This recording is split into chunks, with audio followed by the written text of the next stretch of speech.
Good day, folks. This is Greg Judy at Green Pastures Farm. Today we're looking at a creek. We've got this washout coming down between our fields, and over the years there's a lot of water coming down through here. And people look at this and like, how are you going to keep a water crossing or something in this? I mean, there's probably 8 or 9 foot deep water just rushing down through there, and you can see what it does to the banks.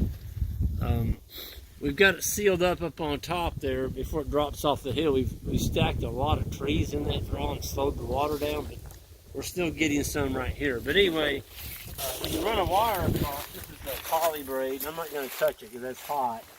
When you put a post in the ground, see how that one was straight in? That's not the way you do it. I kind of had to give my guys a little fun in here, but see what happens? When you put tension on that, if a deer or even an animal hits that, it's going to pop right up.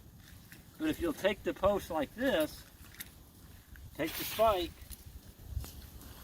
put a 45 on that dude, and then don't be afraid that the ground's soft. Now we got a 45 on there. It's pulling against that 45. The wire is. It's not going to pop up out of the ground. But if you go down in a low spot and just stick that spike straight in, man, it's going to pop right up. And here's another one right up here.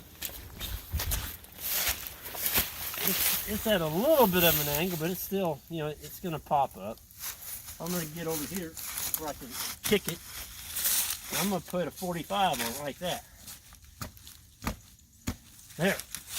There's no way it can come up because your spike is driven in the ground at an angle, and it's pulling. It's wanting to pull it up like this. It can't do it. So just follow your contour, come down the bank with your temporary post. Of course, all this will be taken out when the animals are moved into our next paddock. Casey and Alex have been working up here today. I'm going to show you what they've been doing. We're actually going to clear a fence line through here where we can put in a high tensile wire. Because right now we're putting in poly. Every time we come in here, we got to put poly for about, oh gosh, that's 3/8 of a mile up this draw, out in the woods, and we're following the woods around. We're using a lot of posts and a lot of time. So we're going to put in one high tensile wire, and we found out if we put it back in the timber where the sun can't get to it, you don't have as many sprouts growing up around it. That high tensile wire doesn't have much pressure on it. In other words, it doesn't get a lot of vegetative load. Let's go up here and see what they did today. I'll get out of here and I get the shot.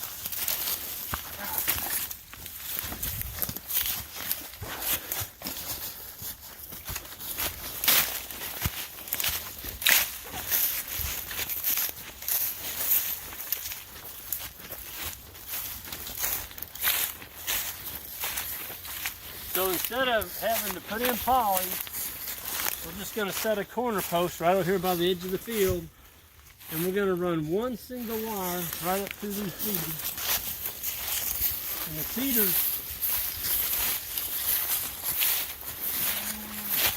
the cedar, as you can see, look underneath the cedars in there. Do you see any brush in there? Absolutely not. So once they get this all cleared out, it's going to have one wire going all the way up through here, and the posts will be about 30 feet apart. And for line posts like this, just a paddock division, we'll use a 4-foot post. 180,000 PSI, high tensile wire, a good fiberglass or timeless post, either one. I like both. See, this is pretty flat up right through here, so we can go probably 30-35 feet between post spacing. But again, there's not going to be much maintenance on this fence. It's dark in here. There's not anything growing. So you're not going to have to be in here weed eating it every year.